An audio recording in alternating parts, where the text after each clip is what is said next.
Apakah ada pengagungan kepada ustadz? Gitu ya. Terakhir ya. Kemudian bagaimana pengagungannya? Kadang sebagian ustadz direndahkan ketika kajiannya nggak hadir, tapi ustadz yang lain hadir. Selama ustadz tersebut salafi, mendakwakan kepada sunnah, maka tulabul ilm, di antara adab mereka ialah ihtiramul alim, menghormati seorang alim, memuliakan seorang yang memiliki ilmu, baik yang kalangan ulama ataupun kalangan tulabul ilm. Barakallahu. Di antara bentuk penghormatan kepada para duat ilallah, para asatidzah, menghormati mereka sebagai seorang yang punya ilmu, khidmat kepada mereka dan semisalnya, namun pada batas yang wajar. Pada batas yang wajar, sebagaimana kepada para ulama tidak boleh melampaui batas, tidak boleh sampai pada tingkat taklid atau fanatik atau yang semisalnya. Barakallahu. Normal sebagaimana memuliakan orang-orang mulia yang lainnya. Barakallahu fikum. Kemudian yang dinasihatkan kepada para ikhwah, jangan pilih kasih dalam taklim. Selama ada beberapa ustadz dan semuanya salafiyin, ambil ilmu dari mereka. Masing-masing ustadz, masing-masing dai memiliki kelebihan yang tidak dimiliki oleh yang lain. Paham ya?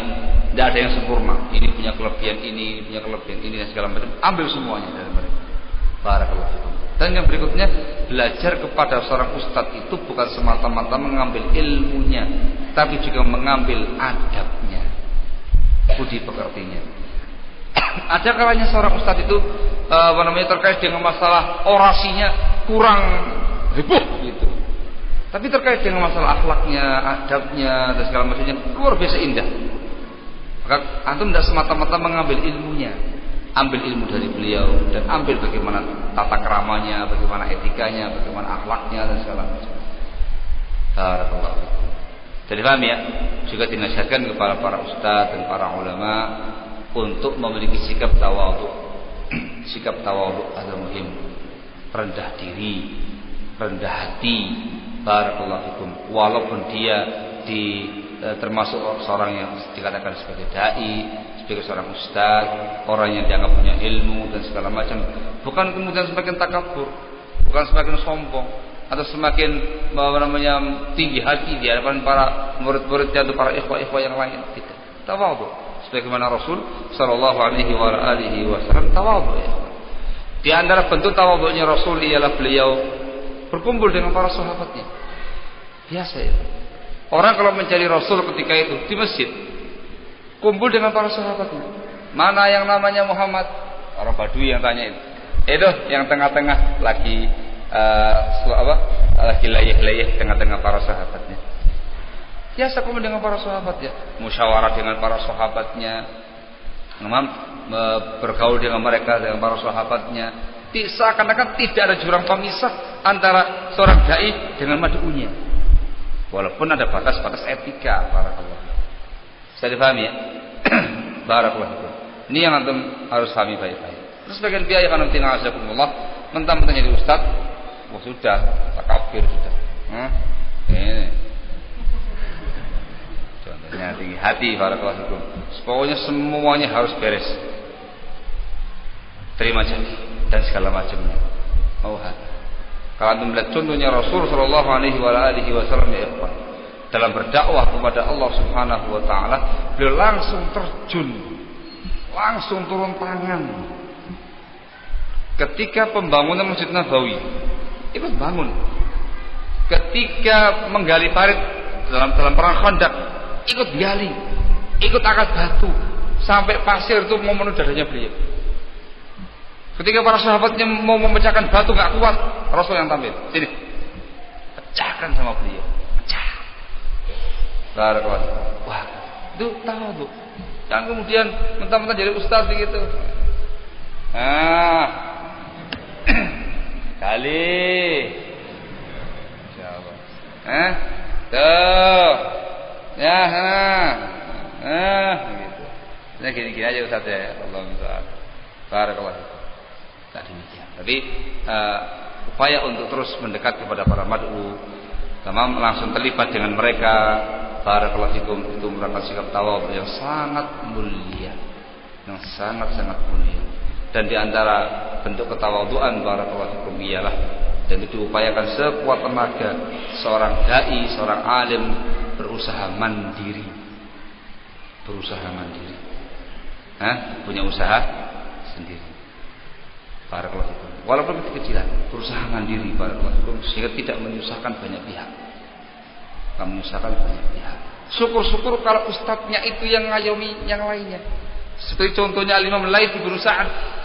Al-Laits bin Sa'ad rahimahullah, ulama besar dari Mesir pada masa Imam Malik rahimahullah. Banyak hartanya itu. Banyak hartanya. Sukses beliau usahanya ya Pak. Tapi tiap tahun tidak pernah terkena zakat mal. Kenapa? Hartanya itu untuk nafkahnya para tulabul ilm, nafkahnya para ahli hadis. Ngasih ulama ini, ngasih ulama ini, ngasih ulama ini, ngasih talib ini, talib ini, talib ini. Luar biasa. Beliau yang ngurusi mereka. Begitu 1 tahun nggak sampai nisab, nggak jadi zakatul mal. Tuh, usaha lagi, kasih lagi. Wah, terlebih luar biasa. Di zaman sekarang ini, Asy-Syaikh Al-Allamah Abdul Aziz bin Baz rahimahullah, dia dikenal sangat dermawan dan sangat mulia ngurusi umat dari harta beliau pribadi. Syekh bin Baz, bantuannya beliau sampai ke penjuru dunia, tempat-tempat yang tidak pernah terbetik sedikit pun di benaknya kita orang itu ada dakwah di sana, ada Islam di sana. Itu masuk bantuan Syekh bin Baz padanya. Dia akan membaca biografinya beliau yang ditulis oleh murid-muridnya, itu luar biasa sifatnya Syekh bin Baz rahimahullah. Bisa seperti ini ya ikhwan, luar biasa. Ini ustaz yang mencari banyak pihak. Ya wara, nah ya sudah ngasih ilmu, ngasih apa? Ngasih ilmu, ngasih. Nah ya sudah ngasih ilmu sudah. Ya ikhwan, datang sana semua pakai sembako. Tenang ya banyak. Ya. Enak sudah taklim sama Ustaz Fulan, ilmunya banyak, kemudian selesai bagi-bagi sembako. Pulang dapat ilmu, dapat beras, dapat minyak, ya Allah tuh. Ayo. Barakallah. Taklim lagi. Ya Allah yang dari Talang Padang, ambil kambing 1. Mana? Masya Allah. Bawa kambing 1. Oh luar biasa ya. Senang apa senang? Nah itu nyari yang kayak gini ini yang susah ya Pak. Barakallahu fikum. Nah ya karena ustadznya bukan jarang ada yang jadi juragan masalahnya. Allah ya Farid.